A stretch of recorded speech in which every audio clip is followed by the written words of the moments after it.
Which of the two panthers could fight better? For fighting, two sets of high-tech battlesuits was invented. Why only one panther survived in the end? The story began millions of years ago. The war over a meteorite happened. The African continent fell to Earth. However, life on Earth had been affected. There were 5 tribes at the beginning of human life. Humans called it Wakanda. Until a shaman warrior appeared, warriors were guided by the god of violence. A new type of plant was found. A warrior gained a superpower after consuming it. His speed and reaction were as quick as leopards. The warrior became the king there with his superpower. From then on, he guarded Wakanda. There were 5 tribes. 4 of them submitted to the rule of the king, but the Jabari tribe did not accept the rule of the king. They isolated themselves in seclusion. Wakanda people relied on vibranium to develop the technology. They became more advanced than any other country. It also arose envy between countries. When it got stronger and stronger, the whole world was in chaos and wars started. To protect the tribes and vibranium, the king used high technology to hide the whole country in the mountains. Even now, the richest man in the world was just equal to a normal person in Wakanda. When the old king was giving a speech, he was killed by terrorists. Fortunately, he had a son to inherit the throne, so others could not seek power and usurp the throne. Before inheriting the throne, T'Challa must drink the potion, disarming the superpower and accepting the challenge of the people to prove his ability to be the new king. Whoever won the challenge would become the new king. Trade tribe, border tribe, river tribe, mining tribe, none of the 4 tribes challenged T'Challa. Just when everyone decided that T'Challa was the new king, Jabari tribe living in seclusion in the mountains suddenly appeared. They were unwilling to stay in the mountains all their lives, so M'Baku offered a challenge. He also put down his words, "I'm very strong. Follow him and you'll know the taste of losers. Yield to me if you please." T'Challa couldn't listen to what he said anymore. He accepted his challenge with confidence. The battle had just begun. T'Challa was knocked down to the water, being the underdog. When the elders of the clan were about to announce the result of the battle, T'Challa reversed the situation, locking the opponent's neck and winning the challenge, becoming the new king. Wakanda forever. Wakanda forever. The first thing after inheriting the throne was to drink the potion and bury in cinnabar to restore superpower. Meanwhile, Wakanda's vibranium hammer was stolen by terrorists. Clower made Wakanda a felon in this crime. King T'Challa, who was still seriously injured, wanted to bring Clower to justice, doing what a king was supposed to. This black girl was not ordinary. Under 18, she was recognized as an inventor all over the world. The messenger used by the king was shielded in an instant. The panther suit was made of new nanotechnology. It could not only store energy but also turn external forces into their own. These high technologies were made by Shuri, T'Challa's younger sister. The gold trafficking officially began. The location was in the underground casino in Macau. T'Challa's old friend, Ross, also got involved. In this transaction, strangely, Ross turned out to be the buyer of the deal. Clower, who had been going undercover for more than 30 years, finally appeared and gave vibranium to Ross. Suddenly, Okoye appeared, attacking Clower when he was still overwhelmed. The whole underground casino fell into chaos. When T'Challa stopped Clower and was trying to arrest him, unexpectedly, Claw's arm was transformed by vibranium, turning into a weapon. Claw's arm was transformed by vibranium. Meanwhile, T'Challa put on his battlesuit and hurried to chase after Clower. The chasing was intense. T'Challa turned Claw's car over. With a backhand move, he held Clower by his throat and sent him to the interrogation room. In the process of pressing questions, Clower secretly told Ross Wakanda's secret.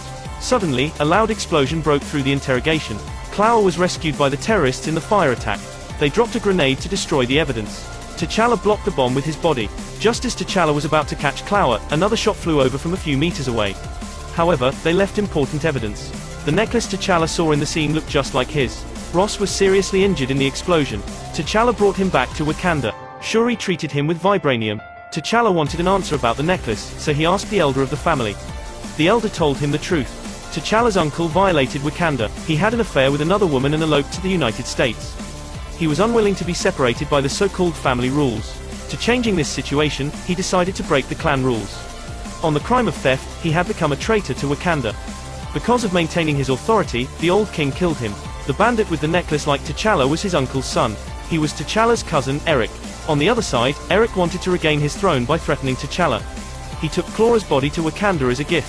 T'Challa's cousin appeared unexpectedly. Who did the throne belong to?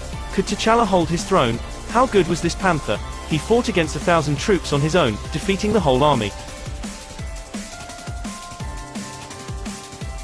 Eric endured humiliation and waited until the moment of competing for the throne.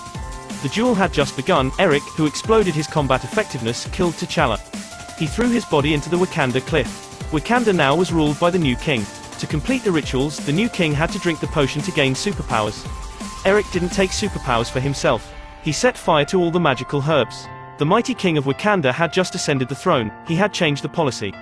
The original policy was to develop all vibranium high technology secretly. The country shall not be exposed. After the change, the king ordered him to expose themselves to the world, sharing high-tech weapons with other countries. T'Challa's mother came to Nakia to avenge her son's death. Nakia was going to send a new type of herb as a trade request. Jabari tribe also helped them. Though the chief of the Jabari tribe didn't promise them, he found T'Challa's body.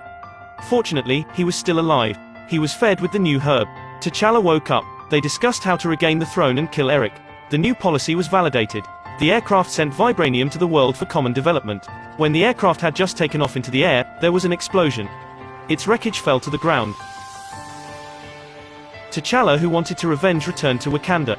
The frontier tribes took the lead in attacking T'Challa. T'Challa's army attacked Eric. Once they attacked, Eric's army created a defensive array.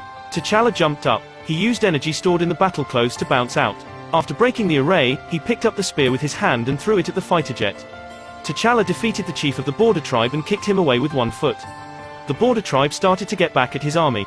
The sound of blowing the horn spread all over the battlefield in an instant.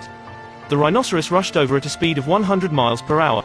T'Challa wanted to ride a rhinoceros to experience speed and power, but he couldn't tame it at first. He failed. The rhinoceros came to join the battle, kicking T'Challa out. Eric wanted to kill Shuri. How could T'Challa stand this direct eye burst? He left the battlefield. Just as Eric was about to kill Shuri, T'Challa dragged Eric into the cave. The two fell into the track of the maglev vehicle. The two were related by blood. They wore the panther suits with the same function. A battle began. Hundreds of rounds came down, but it was still hard to tell who was better. T'Challa, who lived here since childhood, was very familiar with this ground. The magnetic suspension stabilizer was convenient for him to row the panther suit. After a while, this tactic worked. Their panther suits lost their combat function in an instant. Suddenly, a handful of vibranium fell from the air. T'Challa caught it with one hand and pierced it into Eric's chest. Eric put down his resentment. In the setting sun, he gave T'Challa his words, slowly taking the weapon out of his body and died. After that, Eric came to all countries for common development. Could T'Challa lead his people to hold the rivers and mountains that Wakanda ancestors fought down?